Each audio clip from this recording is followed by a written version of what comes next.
Bom, nós vamos dar continuidade então ao assunto que a gente começou a semana passada, a vida e obra de Jesus. E hoje nós vamos abordar dois pontos muito importantes a respeito dessa obra, que é o fato de Jesus ter morrido pelos nossos pecados e também a ressurreição de Jesus. Tá? A morte e a ressurreição de Jesus talvez sejam o centro da sua obra. Mas antes da gente entrar especificamente no assunto, acho que é importante a gente colocar uma breve introdução aqui a respeito da situação que as pessoas se encontram, para que a gente perceba por que Jesus precisou morrer. Jesus veio a esse mundo com uma missão. A gente viu a semana passada que aquele que era o autor de todas as coisas, o criador de todas as coisas, ele se tornou homem, veio a esse mundo como um homem, teve uma vida perfeita, foi santo, agradou em tudo ao Pai, e ele fez isso porque tinha um propósito, havia uma missão para que Jesus veio cumprir. Ele veio para morrer pelos nossos pecados. Mas por que foi necessária a morte de Jesus?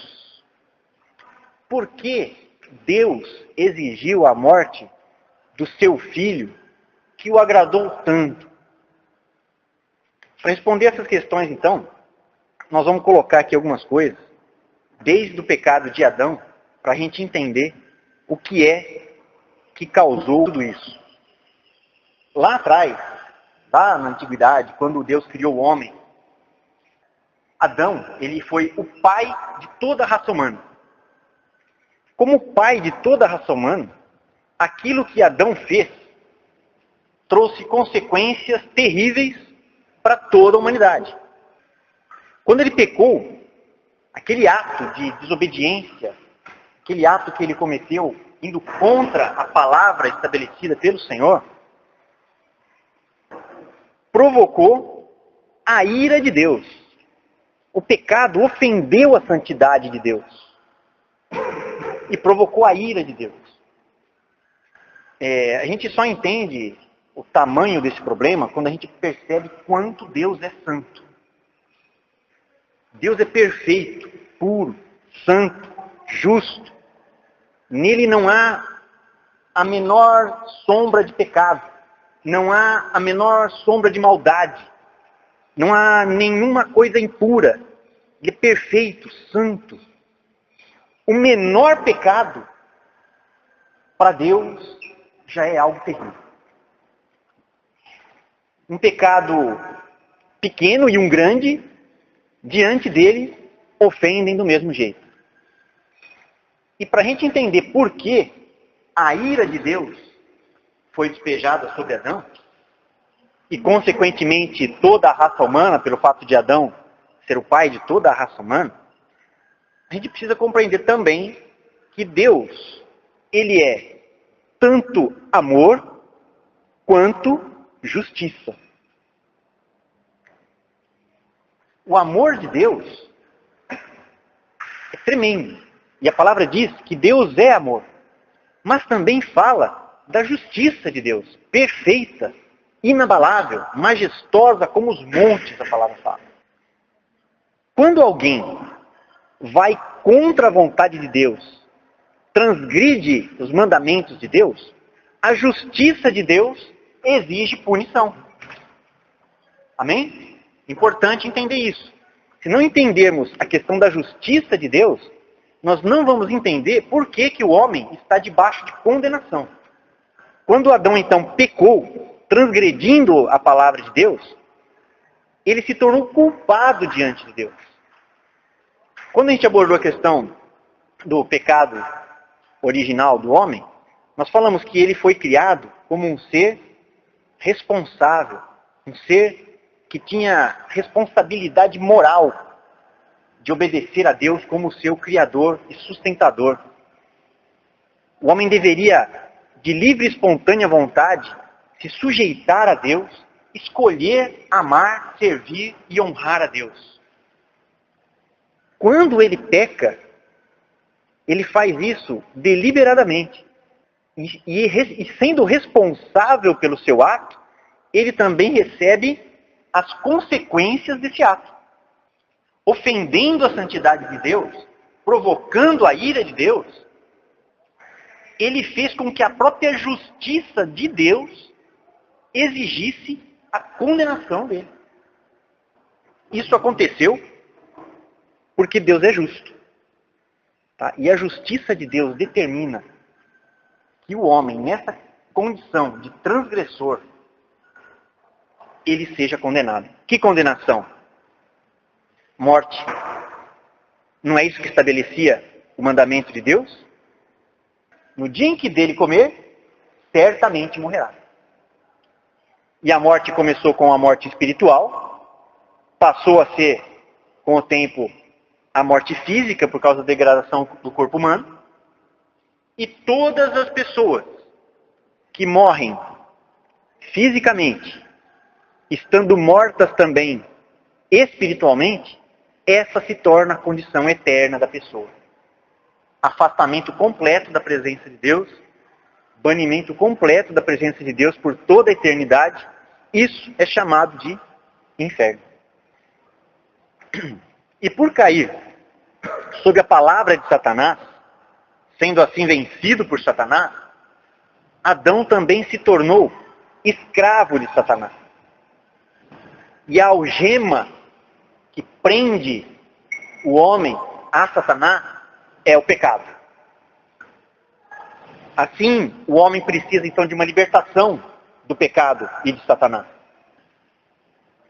E essas coisas que Adão fez, que vieram como consequência sobre a sua vida, atingiram toda a raça humana. Porque Adão e Eva são os pais de toda a humanidade. Por isso, amados, todos os seres humanos são pecadores e são escravos de Satanás. Todos os seres humanos estão debaixo da ira de Deus. Todos os seres humanos estão condenados à morte e ao inferno. Todos os seres humanos estão afastados da comunhão com Deus e não podem se relacionar com Ele. Vamos ler alguns textos que mostram esses fatos aí para a gente ver o que aconteceu. Vamos começar lendo aqui Romanos 3, 23. Romanos 6, 23, Efésios 2, 1 ao 3, Isaías 59, 2. Eles mostram então todas essas coisas que a gente acabou de falar. Que todos os seres humanos são pecadores, estão sujeitos à morte, vivem segundo o príncipe desse mundo, segundo o próprio Satanás, filhos da ira de Deus. E os pecados, as iniquidades, fazem separação entre nós e o nosso Deus, fazendo com que Ele esconda o rosto de nós, né? Ou das pessoas que estão nessa situação. Porque essa é a situação de toda a humanidade. Isso é muito pior, amados. É muito pior do que os nossos problemas pessoais.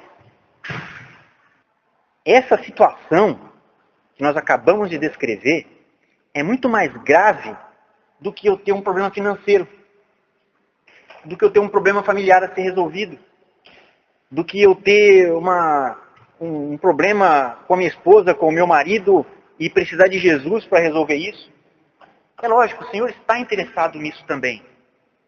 Mas essa situação que nós acabamos de descrever, essas 4 coisas, são gravíssimas. Nenhum ser humano podia agradar a Deus, por mais correto que fosse. Ele era pecador e estava sujeito à morte. Não havia saída. A maior prova de que todos os seres humanos são pecadores é que todos morrem. O salário do pecado não é a morte? Se todos são pecadores por natureza, estão também sujeitos à morte. Se houvesse na face da terra uma única pessoa que não tivesse cometido pecado na humanidade, essa pessoa estaria viva. Porque morte é pagamento de pecado. Se uma pessoa não tivesse nenhum pecado, ela estaria viva. Amém? E além disso, não havia paz com Deus. Porque imagina o ser humano condenado, culpado pelos seus pecados diante de Deus, como poderia ter paz com Deus? Não havia paz com Deus. Deus olhava para a humanidade e não via ninguém que pudesse satisfazer as suas exigências, sua perfeita justiça. Ninguém que pudesse se entregar pelos homens e redimir a humanidade da sua permissão. Não havia nenhum homem justo, nenhum sequer. A gente pode olhar até para os homens que a Bíblia descreve como sendo homens de Deus. Pegando aqui só alguns exemplos. Moisés, por exemplo. Deus escolheu Moisés.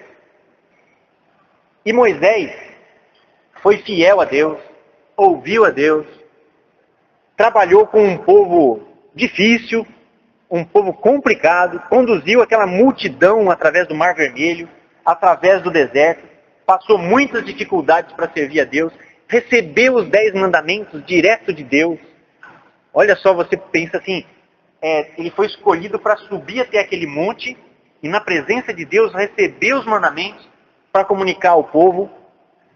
Era considerado o homem mais manso da face da terra. E ainda assim, o que aconteceu? Um ato de Moisés de ira contra o povo, que não era a vontade de Deus, foi suficiente para que Moisés não entrasse mais na terra prometida.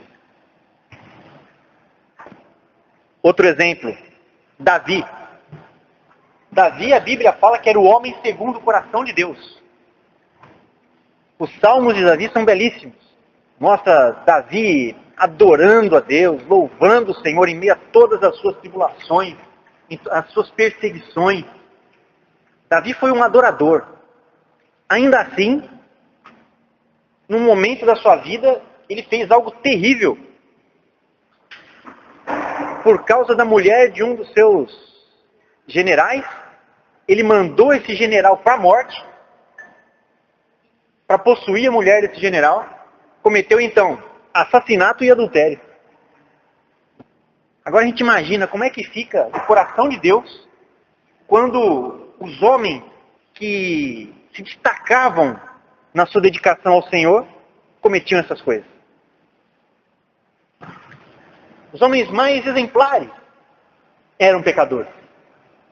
E aí a gente vai percorrendo toda a Bíblia aí e vamos perceber que não havia nenhum homem, nenhum sequer que pudesse ser declarado justo. Por isso Deus, no seu infinito amor, na sua misericórdia, se moveu enviando o seu único filho para ser santo, justo, perfeito e pagar pelos pecados de toda a humanidade. E ele veio. E assim foi. Em Jesus, Deus achou o homem perfeito, capaz de reverter a ruína causada por Adão. O Cordeiro Santo que tira o pecado do mundo.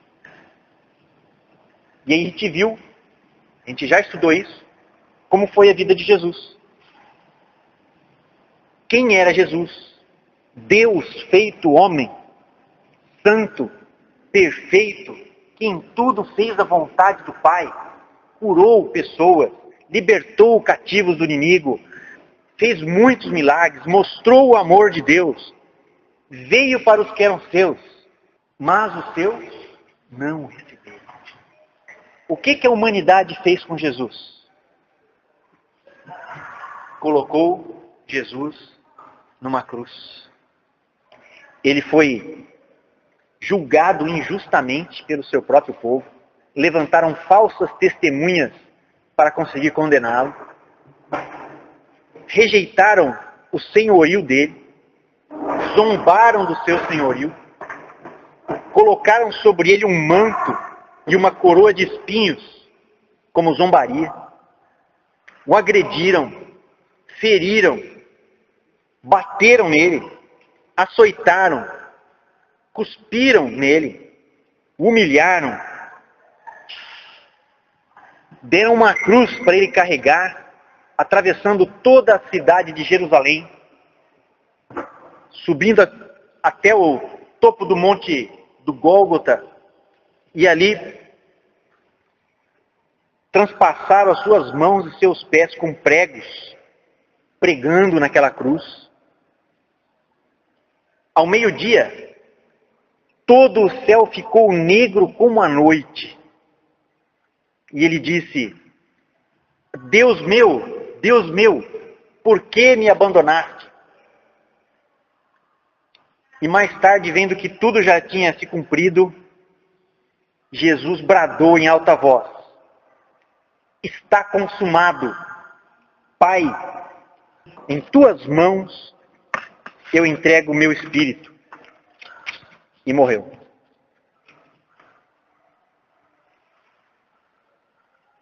Depois, 2 discípulos retiraram seu corpo já flácido da cruz, fizeram os preparativos fúnebres com mirra e aloés, limpando o corpo, enfaixaram seu corpo num pano de linho, colocaram num túmulo cavado numa rocha e fecharam a entrada com uma grande pedra.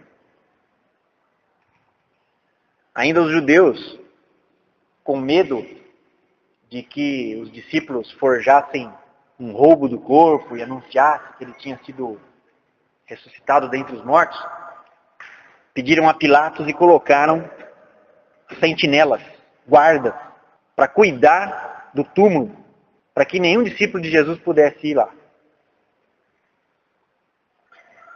Isso foi o que todos viram. Se você estivesse em Jerusalém, na época em que Jesus morreu, você ia perceber as mesmas coisas que a gente percebeu aqui.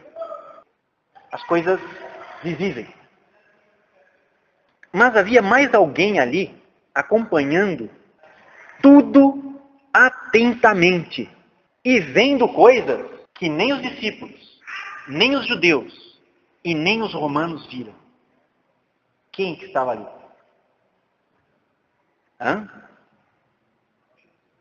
O Pai.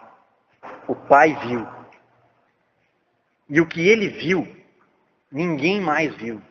Ele viu os fatos espirituais da morte de Jesus. E por meio do Espírito Santo, ele revelou aos apóstolos e profetas. Esse é o testemunho do Pai a respeito da morte do Filho. E por meio do Espírito, ele revelou o que Jesus realizou naquela cruz no mundo espiritual. E é isso que a gente precisa compreender.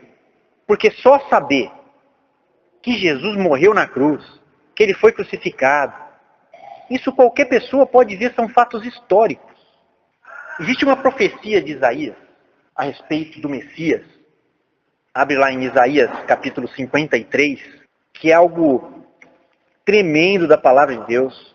Uma profecia que foi escrita 700 anos antes de Jesus, pelo profeta Isaías, que mostra pra gente essa questão da morte de Jesus de uma maneira sublime. Você pode perceber que o tempo verbal empregado aqui, todos os verbos usados com relação ao sofrimento do Cristo estão no passado. E todos os tempos verbais relacionados à sua glória e alegria estão no futuro. Então nós podemos olhar para esse texto aqui e ver que ele descreve Jesus após os seus sofrimentos e antes da sua glória e alegria. Isaías está contemplando aqui, nessa profecia, diante dele, o Cristo morto na cruz. Jesus, na cruz, imediatamente à sua morte e antes das coisas relativas à sua ressurreição. E ele escreve isso aqui, amados, revelando para nós coisa tremenda. Nós vamos ler aqui o texto todo. Vamos ler Isaías 53, o texto todo, mas nós vamos nos concentrar especificamente nos versos 4, 5 e 6. Tá? Eu vou ler aqui, eu queria que você acompanhasse aí na sua Bíblia. Amados, esse texto ele é tremendo. Ele mostra coisas que aconteceram naquela cruz, que as pessoas que estavam ali presentes não puderam ver. O texto diz que ele tomou sobre si as nossas enfermidades. Fala também que foi castigado por Deus, atingido e afligido. Que isso foi feito por causa das nossas transgressões, por causa das nossas iniquidades. Fala que esse castigo nos traz a paz. Fala também que o Senhor fez cair sobre ele a iniquidade de todos nós. Quem fez cair sobre ele a iniquidade de todos nós? O Pai. O Pai fez cair sobre Jesus todos os nossos pecados. Quando Jesus estava naquela cruz, em meio às humilhações e ofensas e sofrimentos, todos os nossos pecados, todas as nossas transgressões, todas as desobediências, todas as enfermidades foram colocadas sobre ele. Deus fez cair sobre ele a iniquidade de todos nós. Os pecados de todas as pessoas, de todas as épocas, foram colocados sobre ele. Eram tantos pecados que as Escrituras dizem que Deus o fez pecado por nós. Era tanto pecado que foi sobre Jesus, que a palavra diz que Deus o fez pecado. Você imagina os pecados que você comete num dia. Quantos são? Imagina todos os pecados que você comete durante toda a sua vida. Agora imagina isso de todas as pessoas da face da terra. E de todos os tempos e épocas. Tudo foi colocado sobre Jesus pelo Pai. Nesse momento, o céu se tornou negro. Era meio-dia e o céu ficou negro, como a noite. Algo inédito aconteceu. O Pai precisou se afastar por causa dos pecados que estavam sobre o Filho. Deus é santo. Deus não pode ter comunhão com o pecado. Lembra do texto de Isaías 59:2 que nós lemos? Que os pecados fazem separação. Houve uma ruptura entre o Pai e o Filho. Era como se Jesus tivesse cometido todos aqueles pecados. Como se você pegasse um pecado que você cometeu e Deus olha e vê Jesus cometendo aquele pecado. Nesse momento que houve essa ruptura, Jesus clama: Deus meu, por que me abandonaste? Por que abandonou? Porque Deus não podia ter comunhão com o pecado que estava sobre o Filho. O salário do pecado é a morte. E o Filho Santo, justo, puro, recebeu nossos pecados. Estava coberto de pecados. E agora receberia também o castigo por causa dos pecados. Por isso que a palavra diz que ele morreu pelos nossos pecados. Quando os pecados foram colocados sobre Jesus, ele recebeu também a consequência de ter os pecados sobre ele, que é morte. Aí, dando um brado, ele gritou: está consumado. Pai, em tuas mãos entrego o meu espírito. E morreu. O castigo que nos traz a paz caiu sobre ele e fomos perdoados. E o texto diz que foi a vontade de Deus fazer isso. Deus sacrificou o seu Filho em nosso lugar. Quem merecia estar naquela cruz, morrendo, era cada um de nós. Mas ele morreu no nosso lugar. E recebeu sobre ele o pagamento pelos nossos pecados. Amém?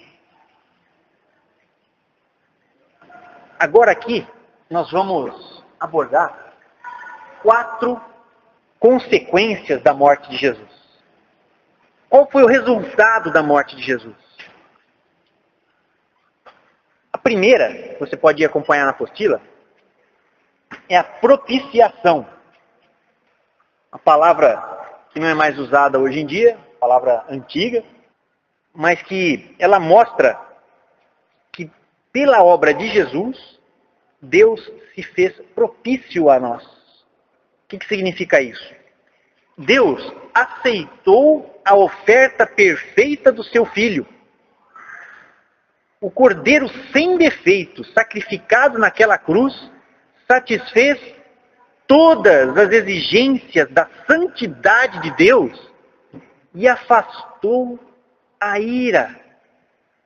A ira de Deus caiu sobre Jesus. Então, essa questão da propiciação lida com a ira de Deus que estava sobre nós por causa dos pecados. E ela afasta a ira. E agora temos paz com Deus por causa de Jesus. Romanos 3, verso 25, diz que Deus o ofereceu como sacrifício para a propiciação, mediante a fé, pelo seu sangue, demonstrando a justiça. Em sua tolerância, havia deixado impunes os pecados anteriormente cometidos. E Hebreus 2,17 diz: por essa razão era necessário que ele se tornasse semelhante aos seus irmãos, em todos os aspectos, para se tornar sumo sacerdote, misericordioso e fiel com relação a Deus, e fazer propiciação pelos pecados de todo o povo. A propiciação, ela lida com a ira de Deus e afasta a ira. Deus agora nos é favorável e temos paz com Deus. A expiação, ela lida com os pecados, lavando e nos purificando dos nossos pecados. Então a expiação, ela nos limpa, lava e purifica dos pecados. Amém? A propiciação lida com a ira. E a expiação lida com os pecados. Então, uma resolve o problema lá de cima, a outra aqui de baixo. E aí nós podemos ter, então, paz com Deus. Amém? Segunda coisa, justificação. Jesus era justo. Sempre agradou a Deus em tudo. Satisfez plenamente a justiça de Deus. Ele foi o homem perfeito. Quando ele morreu naquela cruz, todos os nossos pecados foram colocados sobre ele, mesmo ele sendo perfeito e nunca tendo cometido um único pecado. Aí o que Deus faz então? Uma substituição. Nossos pecados foram atribuídos, imputados a Jesus. E a justiça de Jesus foi atribuída a nós, imputada a nós. Assim nós somos feitos justos e ele foi feito pecados por nós. Amém? Importante compreender isso. Os nossos pecados foram colocados sobre ele, mesmo ele não tendo nenhum pecado, sendo justo. E a justiça dele foi atribuída sobre nós, mesmo nós sendo pecadores. Então o que acontece? Ele foi feito pecado e nós fomos feitos justos. Dá uma olhada no texto de Romanos 3, 24, 2 Coríntios 5, verso 21.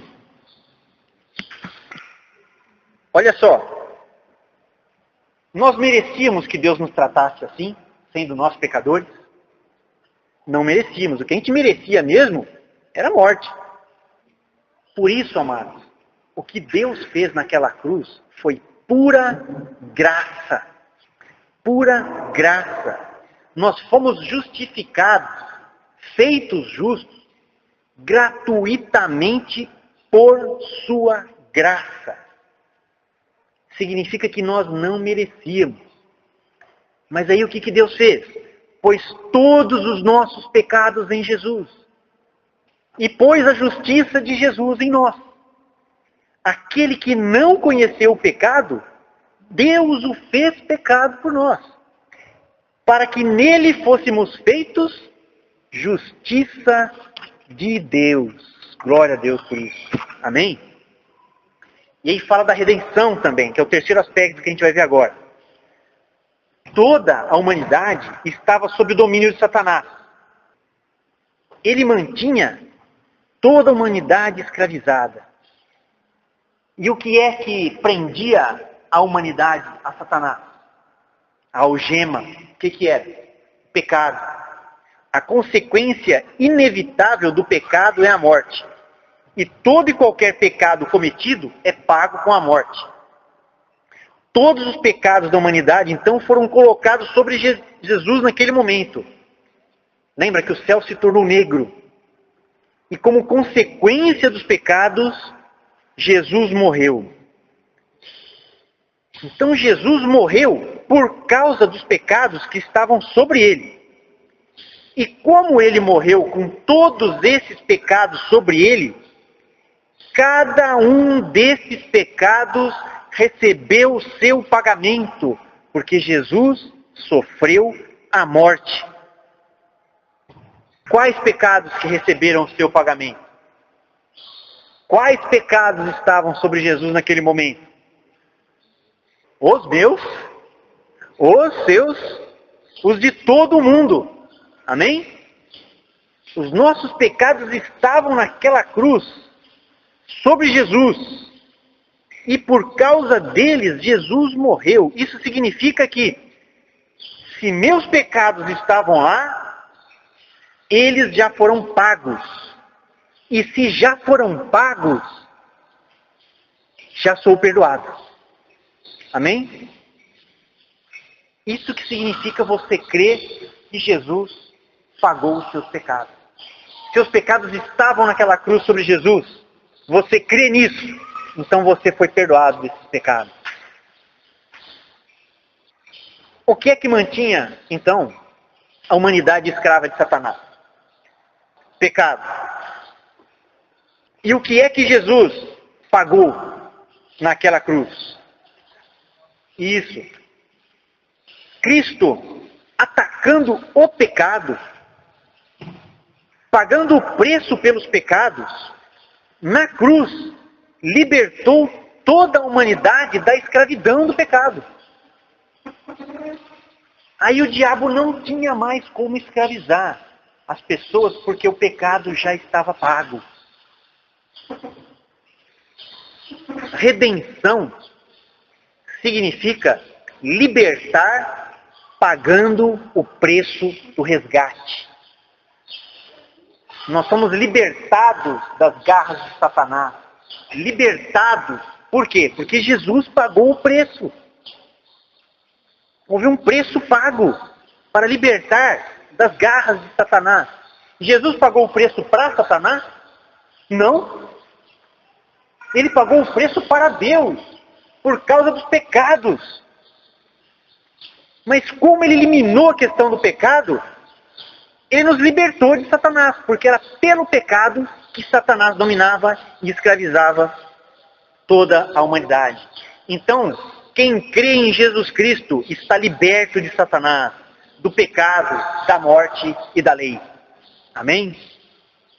Outra coisa interessante aqui, outro aspecto. Quarto, reconciliação. Outra coisa que o pecado fez foi afastar o homem de Deus. Não permitia que nós nos relacionássemos com Deus. Quando Jesus então pagou o preço pelos nossos pecados naquela cruz, recebendo sobre si a punição, ele removeu aquilo que nos afastava de Deus e abriu caminho para o Pai. Esse era o grande desejo do Pai. E agora nós podemos ter comunhão com Ele, podemos ter acesso à presença de Deus, porque os nossos pecados foram pagos por Jesus. O castigo que traz a paz estava sobre Ele. 2 Coríntios 5, 18 e 19 e Colossenses 1, 21 e 22. Então esses textos mostram o que é que Deus fez. O primeiro texto que a gente leu mostra que Deus estava em Cristo reconciliando consigo o mundo, não lançando em conta os pecados dos homens. Ele lançou em quem? Em Cristo. Mostra que antes estávamos separados de Deus, mas Ele nos reconciliou consigo mesmo pelo Seu Filho, pelo corpo físico de Cristo, que morreu naquela cruz. Aqui no texto de Colossenses 2, 13 a 15, ele fala que Ele nos perdoou todas as transgressões. Quantas transgressões Ele perdoou? Todas. E cancelou o escrito de dívida que consistia em ordenanças e que nos era contrário. Olha só, para cada um de nós havia um escrito de dívida. O que fala que Deus fez com esse escrito de dívida? Ele removeu esse escrito de dívida fazendo o quê? Pregando aonde esse escrito de dívida? Na cruz.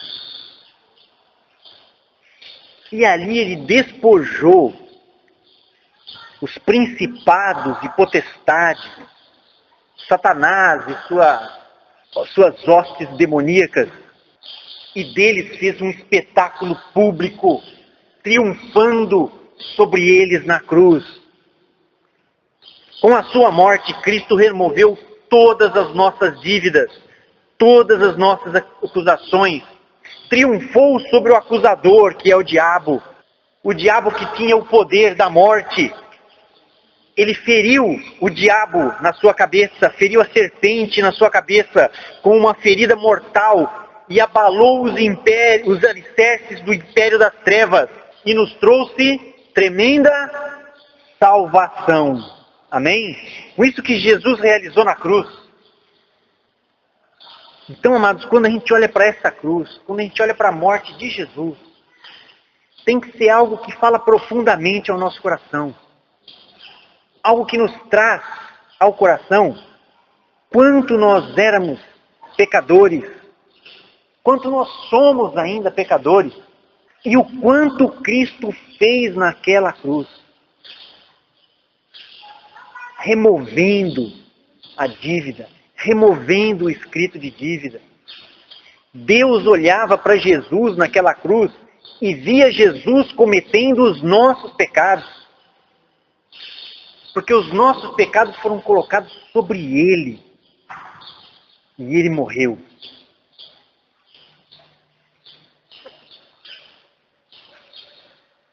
Amém. Senhor Jesus, nós queremos te agradecer por isso que o Senhor fez. Nós queremos te louvar, Senhor. com eterna gratidão em nosso coração. Porque o Senhor foi perfeito em sua vida, em sua obra, em sua morte, e agradou inteiramente o coração do Pai, recebendo sobre ti todos os nossos pecados. Nós cremos, Senhor Jesus, que todos os nossos pecados foram colocados sobre ti naquela cruz. Eles provocaram a tua morte, Senhor. E nós cremos que por isso todos eles receberam o seu justo pagamento. Porque o Senhor morreu por causa deles. E foram removidas as nossas dívidas. Foram removidos os nossos pecados. Foi removida a acusação que era sobre nós. E nós temos agora paz com o Pai. Temos paz, um caminho aberto, um caminho livre, um caminho amplo na direção do Pai. Porque o Senhor abriu esse caminho por nós, pagando o preço de todos os nossos pecados. Obrigado, Senhor Jesus. Louvado seja o teu nome, Senhor. Aleluia, Senhor. Glórias a ti, Jesus. Glórias a ti, Senhor. Glórias a ti. Quando Jesus estava com os seus discípulos, ele disse o seguinte, em João capítulo 10, verso 17 e 18. Ele disse assim: por isso é que meu Pai me ama, porque eu dou a minha vida para retomá-la. Ninguém a tira de mim, mas eu a dou por minha espontânea vontade. Tenho autoridade para dá-la e autoridade para retomá-la. Esta ordem recebi de meu Pai. Olha o que esse texto diz. Amado, aqui já estamos entrando no aspecto da ressurreição de Jesus. Jesus não foi morto porque estava indefeso. Ele não foi preso naquele jardim do Getsêmani porque estava indefeso, coitado, chegou a tropa ali e prendeu. Ele mesmo disse, se eu quisesse, eu poderia pedir ao Pai, e ele enviaria 12 legiões de anjos.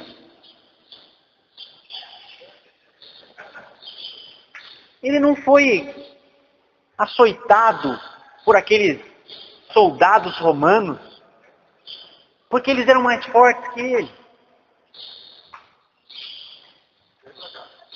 Jesus se entregou espontaneamente. Ele se entregou em obediência ao Pai. Ele tinha autoridade para dar a sua vida e para retomá-la. Amém? E o que aconteceu então? Depois que Jesus já havia cumprido tudo o que já era escrito e necessário com relação à sua morte. O extremo, imenso, incomparável poder de Deus operou em Cristo, ressuscitando-o dentre os mortos. E Jesus se apresentou vivo, triunfante, ressurgindo da morte. Amém? Jesus ressuscitou. O texto de Atos 2, 24 diz que Deus o ressuscitou dos mortos, rompendo os grilhões da morte, porque não era possível que fosse retido por ela. Jesus está vivo. Amém? Jesus está vivo. Nossa fé não está apoiada num livro de regras, numa religião, em frases de sabedoria. Nossa fé se apoia numa pessoa viva. Jesus. Amados, quando as mulheres foram visitar o túmulo, antes disso, não tinha umas sentinelas que tinham sido colocadas lá para guardar o túmulo? Deu um terremoto naquele lugar. E a pedra foi removida. E aquelas sentinelas, correram de medo. As mulheres foram lá visitar o túmulo. E quando entraram, a pedra havia sido removida, né? Elas entraram, e o que elas encontraram? Ou melhor, o que elas não encontraram? Jesus. Pedro e João depois chegaram lá correndo. E o que eles não encontraram? Jesus. O túmulo estava vazio. Jesus tinha ressuscitado. Não existem restos mortais de Jesus. Porque ele está vivo. O anjo que estava ali disse o seguinte para ele: por que procurais entre os mortos aquele que está vivo? Ele não está aqui. Ressuscitou. E depois que Jesus ressuscitou, ele ainda apareceu para os discípulos várias vezes. Esteve com eles durante um espaço de 40 dias. Vivo. E dizia assim, Lucas 24, 39. Vejam as minhas mãos e os meus pés.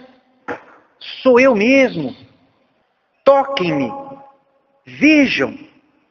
Um espírito não tem carne nem ossos, como vocês estão vendo que eu tenho.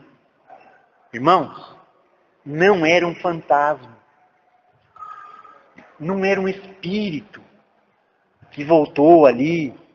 Não. O que era? O próprio Jesus, com o seu corpo ressurreto, diante deles, falando com eles. Tem um texto que fala dos discípulos no caminho de Emaús. Vamos ler esse texto. Está em Lucas, capítulo 24, do 13 ao 43. Depois que Jesus morreu, a fé dos discípulos foi abalada. A fé dos discípulos ficou meio afetada pela questão do Senhor que eles criam, queria trazer o reino de Deus, queria fazer todas as coisas novas. De repente ele morre na cruz. E aí eles ficaram amedrontados. Eles ainda não tinham a revelação espiritual do que era, na verdade, o reino que Jesus veio trazer.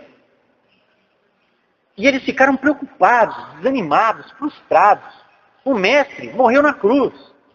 E agora nós ficamos aqui perdidos. E 2 deles voltavam de Jerusalém para uma cidade chamada Emaús.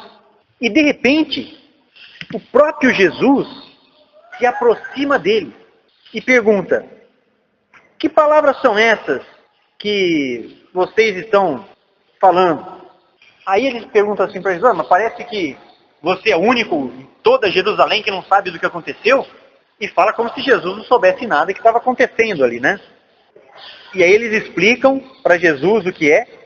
E Jesus diz assim, lá no verso 25: ó tolos e tardios de coração, para crer em tudo o que os profetas disseram. Não era necessário que o Cristo padecesse essas coisas e entrasse na sua glória? E aí, começando por Moisés e por todos os profetas, Jesus lhes explicou o que dele se achava em todas as Escrituras. E aí, chegando lá na casa dele, Jesus fez como se fosse embora. Mas eles convidaram Jesus para ficar e cear com eles. E acontece algo impressionante. A hora que eles estavam na hora da ceia, Jesus parte o pão diante deles. E quando na hora da ceia Jesus parte o pão, o que acontece aqui? Jesus desaparece diante dos olhos deles. E aí eles percebem que era Jesus. Era ele, para que os olhos deles foram abertos. E eles correm de volta para Jerusalém, para falar para os outros. A hora que chegam lá, Jesus já tinha aparecido para os outros que estavam lá. E quando eles falam isso, o Senhor nos apareceu. Ele só não apareceu para Pedro e para João também. E aí juntos, todos se animam. E a fé deles ganha um novo vigor. Porque eles perceberam e se cumpriram as palavras que Jesus havia dito. Eu tenho autoridade para dar a minha vida e autoridade para retomá-la. Amém, amados?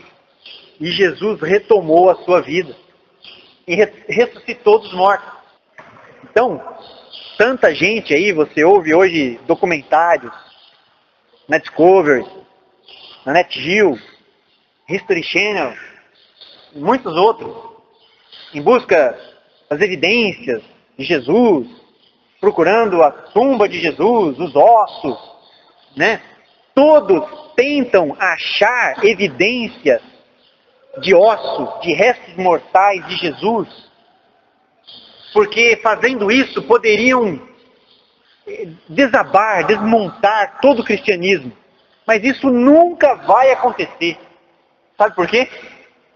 Não existem restos mortais. Amém? Não existem. Jesus ressuscitou dos mortos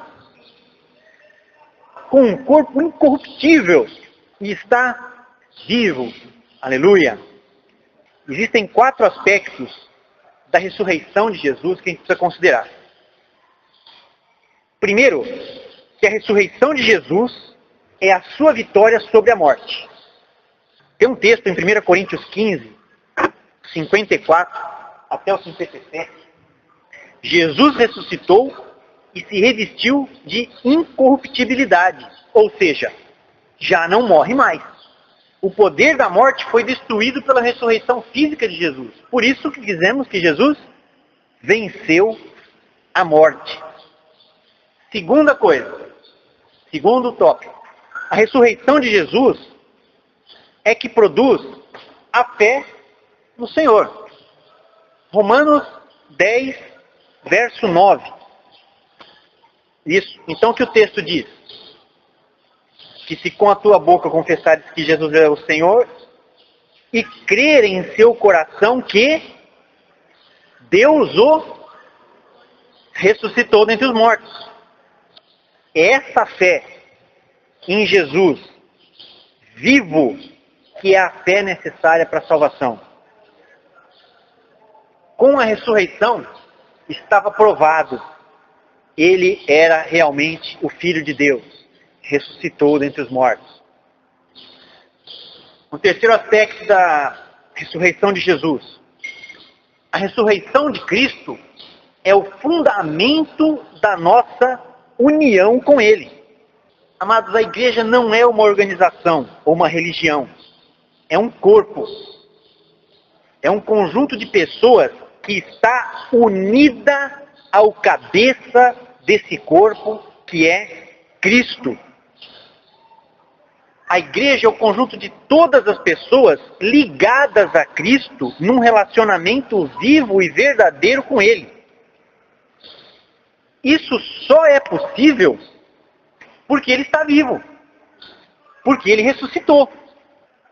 Só é possível você se unir, se relacionar com alguém que está vivo. A igreja, ela é constituída como o corpo do Cristo vivo. Amém? Senão, a gente teria apenas um livro de ensinamentos e não vida eterna.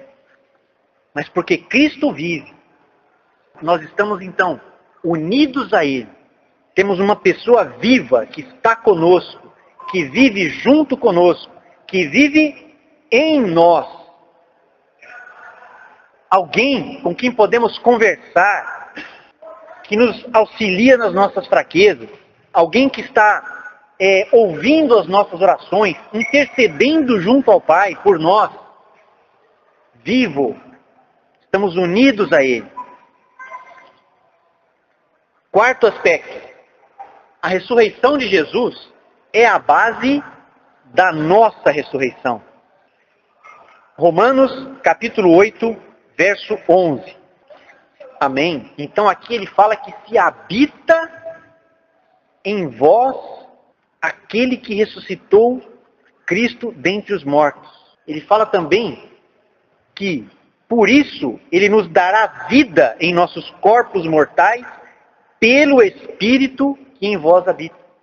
O mesmo Espírito que ressuscitou a Jesus, o Espírito Santo que operou com poder, ressuscitando Jesus dentre os mortos, é o mesmo Espírito que vive em nós hoje. E nessa mesma base vai nos ressuscitar no último dia. Ele ressuscitou Jesus e vai nos ressuscitar também. Outro texto, 1 Coríntios 15, 20 ao 23. Amém? Olha só então o que diz aqui. De fato, Cristo ressuscitou dentre os mortos. De fato, Cristo ressuscitou dentre os mortos. Não é uma suposição. Não é uma figura de linguagem.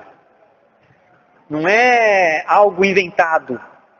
De fato, Cristo ressuscitou dentre os mortos, sendo as primícias dentre aqueles que dormem.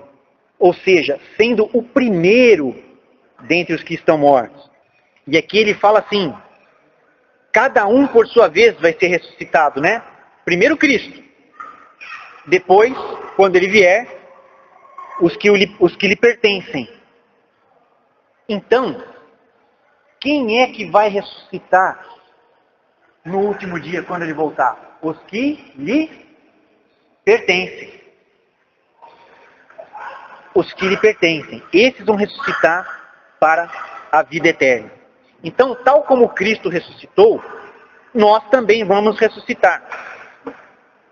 Um dia todos nós vamos morrer, mas vamos atravessar a morte rumo à vida eterna. Vamos receber corpos celestiais, diferentes, incorruptíveis, semelhantes ao corpo de Jesus quando ele ressuscitou, e viveremos com ele para sempre. Se cremos que Jesus morreu e ressurgiu, cremos também que Deus o trará mediante a Jesus e juntamente com ele aqueles que nele dormiram. Dizemos a vocês pela palavra do Senhor que nós, os que estivermos vivos, os que ficarmos até a vinda do Senhor, certamente não precederemos os que dormem, pois, dada a ordem, com a voz do arcanjo, o ressoar da trombeta de Deus, o próprio Senhor descerá dos céus, e os mortos em Cristo ressuscitarão primeiro. Depois disso, os que estiverem vivos, seremos arrebatados juntamente com eles, nas nuvens, para o encontro com o Senhor nos ares, e assim estaremos com o Senhor para sempre. Consolem uns aos outros com estas palavras. É o que diz lá em 1 Tessalonicenses 4, do 14 ao 18. Amém? Amados, esse assunto da morte e da ressurreição de Jesus tem que estar vivo em nosso coração. Tem que estar firme em nosso coração.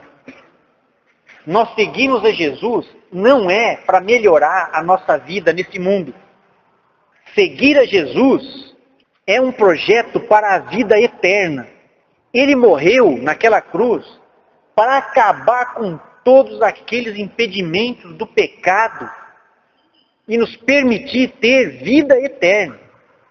Ele ressuscitou dentre os mortos, abrindo o caminho para que um dia nós também ressuscitemos assim como ele ressuscitou e possamos viver com ele na vida eterna, juntos. Isso é o centro da fé cristã. É isso que deve ocupar o nosso coração. Quando eu olho para Cristo e vejo o que ele fez por mim e as portas da eternidade abertas no céu para mim, é motivo para eu louvar o Senhor para sempre. É motivo para o meu coração ficar leve, livre de toda acusação de pecado, livre de toda opressão, livre de toda culpa, e desenvolver um relacionamento com Jesus, tranquilo, livre, como alguém que vai viver com Ele para sempre. Começar a viver essa vida eterna agora. A vida eterna começa agora, quando Cristo me comunica a vida dele. E aí eu posso viver livre do pecado, livre de acusação, e estar com meu Senhor desde agora e por toda a eternidade. Amém? Em nome de Jesus. Vamos aplaudir o Senhor. Aleluia.